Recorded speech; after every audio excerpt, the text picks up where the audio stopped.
जी नमस्कार, स्वागत है आपका फील्ड स्टडी मंत्रा यूट्यूब चैनल पे। साथियों, यूपी ट्रिपल एस सी लेखपाल भर्ती के बारे में जो कोर्ट केस हैं हाई कोर्ट में, उन पे लिस्टिंग एप्लीकेशन लगभग सभी पे लग चुकी है। अब जो एक आध क्वेश्चन बचा होगा उस पर भी लिस्टिंग एप्लीकेशन लग जाएगी। लेकिन सबसे पहले साथियों आपसे आग्रह करना चाहूँगा कि साथियों आप मेरी जो सादगी है उसका नाजायज़ फ़ायदा उठा रहे हो। आप ये समझ रहे हो कि बहुत कमज़ोर हूँ मैं और मैं आपको जवाब नहीं दे सकता हूँ। तो ऐसा नहीं है साथियों, मैं आपको थोड़ा सा झेल रहा हूँ, इसका मतलब ये है कि आप कुछ भी कहते जाओगे। और हर चीज़ के लिए एक वैलिड पॉइंट होता है, एक वाजिब हमेशा ध्यान रखना। अगर आपको अपना गुस्सा भी जाहिर करना है तो एक सही समय होता है, उस समय जाहिर किया जाता है। लेकिन आप बेवजह ही इस प्रकार की ट्रोलिंग कर रहे हो, इसका कोई अर्थ ही है ही नहीं। और मैंने कल जो वीडियो बनाई थी उसमें कहीं ऐसा कुछ जिक्र नहीं किया था कि आपको कुछ होगा नहीं। मैंने कहा था कि हमेशा ध्यान रखो कि चीज़ें 99% जो नवचयनित लेखपाल हो गए हैं उनके फेवर में हैं और 1% हो सकता है कि आपके फेवर में जाए। तो इसमें कहीं आपको कोई अगर मुंगेरी लाल के सपने हसीन दिखा रहा है तो आप ही खुद सोच लीजिए आप कितने बड़े मतलब बन रहे हो उसके थ्रू या बनाया जा रहा है। ठीक है साथियों। और आपको बार बार ये कहना, मैं ये नहीं कह रहा हूँ कि आपका प्रश्न नहीं बदलेगा, प्रश्न बदले ना बदले ये अलग चीज़ मैटर होता है। लेकिन जो मैं कह रहा हूँ सत्यता यही है कि अगर 1% में भी चांस है ना तो 0.1% चांस है। आज फिर मैं स्पष्ट कह दे रहा हूँ आपको मैं। लेकिन आपको लग रहा है कि आपको हम बनाया जा रहा है, ये मतलब चैनल वाला हमको बना रहा है, तो इस प्रकार का नहीं है। सच्चाई बता रहा हूँ साथियों मैं, ये चीज़ बिल्कुल भी नहीं है। वीडियो बाद में स्टार्ट करूँगा, लेकिन जो चीज़ मैं कहना चाह रहा हूँ समझ लो। किसी की सादगी को आप कमज़ोरी मत समझिए। ठीक है साथियों। और आप ये समझ रहे हो कमज़ोर हैं तो ये चीज़ आपके लिए घातक सिद्ध हो सकती है। ठीक है। लेकिन ये चीज़ बिल्कुल हमेशा ध्यान रखो। अगर ये आप हमेशा, बहुत सारे लोग तो ये कहते हैं भर्ती रद्द करा दो। भर्ती रद्द कराने का समय था तब आपने कुछ नहीं किया। प्रश्नों पर रिट डालने का समय था, आपने कुछ नहीं किया। ठीक है। तब उस टाइम पे कुछ आपने करते तो बहुत कुछ हो सकता था। देखो ऐसी बात नहीं है कि सिर्फ छात्रों की गलती है, आयोग की भी गलती है, मैं हमेशा मानूंगा, क्योंकि आयोग हर भर्ती को फंसा के रखता है। अब देख लेना साथियों, अब मैं इसकी भर्ती के बारे में बताता हूँ। वीडियो की भर्ती, ये भी भर्ती फंस जाएगी। ठीक है। अभी आगे देखना, अब आप कहोगे कैसे फंस जाएगी, वो तो आगे मैं बताऊंगा। लेकिन ये भर्ती बिल्कुल पूरी तरह फंस चुकी है। ठीक है। इसमें भी एक कोर्ट केस नहीं है, कई कोर्ट केस हैं। तो इसी प्रकार से आप समझो साथियों, यूपी ट्रिपल एससी की भर्तियाँ कोई तो पूरी हो, किसी को तो पूरी होने दो। आप समझ ही नहीं रहे हो बात को। जब समझोगे तो बहुत समय गुजर चुका होगा और आप इन चीज़ों से बहुत आगे निकल चुके होगे, ना कंपटीशन में रहोगे ना कहीं रहोगे। तो जी समझ लो साथियों, मैं आपका बुरा नहीं चाहता हूँ, मैं आपका भला चाहता हूँ और वेल विशर हूँ हमेशा से आपका। और हमेशा सही बात बताई होगी आपको, मैंने गलत राह नहीं पकड़ने को कहा होगा कि गलत राह पकड़ लो। एक भर्ती ले दे के पूरी हो रही है लेखपाल की, इसको भी आप ये सोच रहे हो कि इसको भी ऐसा कर देंगे वैसा कर देंगे, तो ये आप जानो, आपका काम जाने। मैं इस चीज़ के बारे में कोई टीका टिप्पणी नहीं करता हूँ। लेकिन बात वही है, अब घूम फिर के आ जाती है। आपको भी थोड़ा सा अपने विचार रखने पड़ेंगे, तार्किक रखो, सीधी बात ही है जो भी हो। ठीक है साथियों। तो सबसे पहले एक जो लिस्टिंग एप्लीकेशन लग चुकी है, कौन से वाले पे, जो विंध्याचल वाला क्वेश्चन है, विंध्याचल पर्वत। और साथियों फिर बता देता हूँ, ये जितने भी प्रश्न हैं ये कहीं ना कहीं पहले भी हाई कोर्ट, सिंगल बेंच और डबल बेंच में खारिज हो चुके हैं। इसलिए आपको ये समझो कि बहुत बड़ा हम तोप चला रहे हैं, तीर मार रहे हैं, वो अलग है। सुप्रीम कोर्ट के आदेश के बाद ये सारा कुछ हो रहा है, अदरवाइज ये ऐसे ही चलते रहते, कभी मालूम ही नहीं पड़ पाता आपको। ठीक है साथियों। तो ये चीज़ समझने की कोशिश करो आप। ये विंध्याचल पर्वत वाला क्वेश्चन खुद आया हुआ है ऑलरेडी, और ये विंध्याचल पर्वत ही माना गया था। अब मैं इस चीज़ के लिए बारे में नहीं कहूँगा, हर व्यक्ति अपने अपने तरीके से बनाता है कि मेरा ये गलत था तो ये सही हो जाएगा तो ठीक हो जाएगा। तो ये आप जानो, आपका काम जाने, आपकी राह, आप अपनी धारणा अपने आप बनाओ, जैसा भी बनानी है। हर व्यक्ति यही देखो, चाहे किसी के नंबर कम हो या लेखपाल में चयनित हो या नहीं हो, हर व्यक्ति यही चाहता है कि ये प्रश्न सही हो जाएगा तो मेरा ये हो जाएगा। तो साथियों ऐसा सोचना बंद करो इस चीज़ के लिए, पहली बात तो ये है। ठीक। लेकिन अगर ऐसा ही सोचते रहोगे तो किसी का भी भला नहीं होगा। ठीक है। तो मैं पहले बता दूं, एक स्पष्टता यही है, और बाद में क्या होगा ये नहीं कह सकते। लेकिन स्पष्टता ये है कि पहले ही ये प्रश्न आ चुका है पीसीएस वगैरह में, तो यही माना गया था और यही सही है।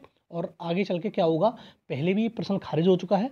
तो उम्मीद, मैं फिर कह रहा हूँ कि उम्मीद बिल्कुल भी नहीं है। आप चाहो तो देख लेना, आगे चल के जो होगा सो देख लेंगे। ठीक। दूसरा, और ये जो लेखपाल भर्ती है उसमें हाई कोर्ट की तरफ से देखो, लड़ेगा कौन, लड़ेगा आयोग का वकील। ठीक है। आयोग के वकील को ही खड़ा किया जाएगा, आयोग का वकील ही लड़ेगा, और उसमें और कोई तीसरा नहीं लड़ेगा। लेकिन जो थर्ड पार्टी के रूप में लेखपालों की तरफ से वो दिव्यांश और उनकी टीम पूरा जोर लगा रही है थर्ड पार्टी के रूप में।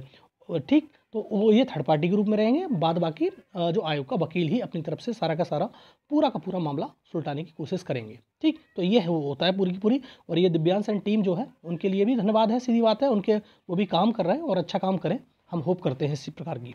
और आयोग के जो पत्राचार है उससे तो क्लियर हो ही जाता है कि इस 22 तारीख तक उसमें कुछ होना नहीं है। सीधी बात ये है। मैंने जो टेलीग्राम चैनल पे भी डाला था और मैं आपको एक दिखा देता हूँ। पढ़ने में बहुत समय लग जाएगा। अगर मैं पूरा पढ़ूंगा और नोटिस पढ़ के दिखाऊंगा तो आपको बहुत ज़्यादा उसमें दिक्कत होगी। इससे मैं थोड़ा सा मैं आपको दिखाता हूँ कि उसमें जो नोटिस में था क्या। देखो साथियों, ये नोटिस थी और ईपीडब्ल्यूएससी आयोग की तरफ से ये जारी की गई थी और ये तुम्हारे जो प्रवीण कुमार जी हैं ईपीडब्ल्यूएससी के अध्यक्ष, उन्होंने ही जारी किया था।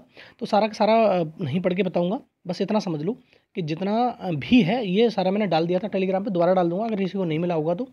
सारा का सारा यही आदेश है। वो 13 तारीख के बारे में बात कही गई, 19 तारीख के बारे में बात कही गई है, कोई वकील के बारे में बात कही गई है। सारा का सारा मैं पढ़ करूँ, अगर पूरा पढ़ूंगा तो बहुत समय लग जाएगा इसमें। लेकिन एक चीज़ समझो आज साथियों, जो मैं अब यहाँ पर क्लियर कर दूँ आपको, कि अगर जो तुम्हारा ये जो कोर्ट केस चल रहा है और उसमें सबसे ज़्यादा प्रबल संभावना है कि सोलर वाले में कुछ परसेंट चांस है। जो मैंने कहा था कि 1% से भी कम चांस है, वो है सोलर वाले प्रश्न में अगर कुछ हुआ तो। ठीक, अगर उस प्रश्न में भी अगर तुम्हारी जो SD यादव वाली टीम है अगर हारती है वहाँ से, तो सुप्रीम कोर्ट में किसी भी प्रकार से कोई भी अपील नहीं होगी। ये सुप्रीम कोर्ट ने 19 तारीख के वर्डिक्ट में भी कहा था कि 21/11/2023 के बाद का कोई भी मामला इसमें नहीं सुना जाएगा। तो ये भी ध्यान रखना। और ये जो मैं बताता हूँ वो एकदम क्लियर करके बताता हूँ, क्रॉस चेक करके बताता हूँ। ऐसा नहीं है कि आपको आया मन में कुछ भी बोल दिया। ये चीज़ समझ लो कि 21 तारीख के बाद कोई मामला आपको सुप्रीम कोर्ट में सुनाई नहीं देगा और सारे के सारे मामले यहीं निस्तारित हो जाएंगे हाई कोर्ट के द्वारा। हाई कोर्ट जो निर्णय देगा वो सुप्रीम कोर्ट के द्वारा बाद में निर्णय सुनाया जाएगा। तो जो भी होगा, जैसे सोलर वाले में बताया कि मैंने 1% से भी कम चांस है, लेकिन हैं चांस उसमें थोड़े से।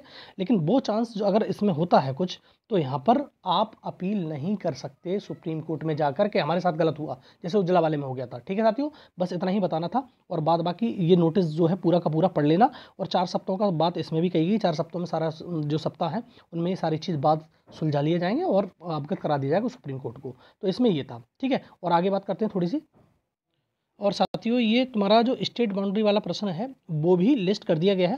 देखो मैंने कहा सारे के सारे प्रश्न लगभग लिस्ट हो गए। एक आध अगर प्रश्न बचा होगा उसके बारे में भी बता दूंगा आपको। और मैं अभी ऑफिशियल वो सारा नहीं दिखा रहा हूँ आपको, क्योंकि और ज़्यादा लंबा वीडियो होगा, क्योंकि सारी चीज़ आ चुकी हैं। 51-13 भी लग चुका है केस, 425 428 सब लिस्ट हो चुके हैं टोटली ये केस जो है। और क्या होगा और क्या नहीं होगा इस भर्ती का भविष्य, क्या भविष्य गर्त में। देखो सीधी बात है, अगर आप आज नहीं सुधरे, सीधी बात है कि लेखपाल की बात नहीं कर रहा हूँ, केवल लेखपाल की भर्ती के बारे में बात कर रहा हूँ। और भी भर्तियाँ हैं, अगर आप नहीं सुधार लाए तो ये मान लेना कि आपका भविष्य गर्त में है। अगर ईपीडब्ल्यूएससी की भर्तियों को देखना चाहते हो या ईपीडब्ल्यूएससी के थ्रू जॉब लेना चाहते हो, तो आपको कुछ ना कुछ तो करना पड़ेगा। और बार बार ये कोर्ट केस खेलते रहोगे ना तो कुछ नहीं होगा। और आयोग को भी समझना पड़ेगा, अपने जो अडियल रवैया है उसको त्यागना पड़ेगा और कुछ ना कुछ ऐसे कदम उठाने पड़ेंगे जिससे ये कोर्ट केस का झंझट खत्म हो और आपको सुचारू रूप से बहुत जल्दी एक तयबद्ध समय में आपको नौकरी मिले। ठीक है, और यही हम आशा और उम्मीद करते हैं कि अगर भविष्य चाहते हो इन छात्रों का ईपीडब्ल्यूएससी के थ्रू, तो ऐसा तो आपको करना ही पड़ेगा। ठीक है साथियों, तो यही था वीडियो, मैंने बता दिया। और सारी चीज़ में जितने भी नोटिस होंगे मैं डाल दूंगा टेलीग्राम चैनल पे। ठीक है साथियों, वहाँ भी आपको टेलीग्राम चैनल सब्सक्राइब कर लेना और इधर भी आपको इस चैनल को सब्सक्राइब करना है। सारी चीज़ आपको मैं बताता रहूँगा। ठीक है साथियों, बहुत बहुत धन्यवाद।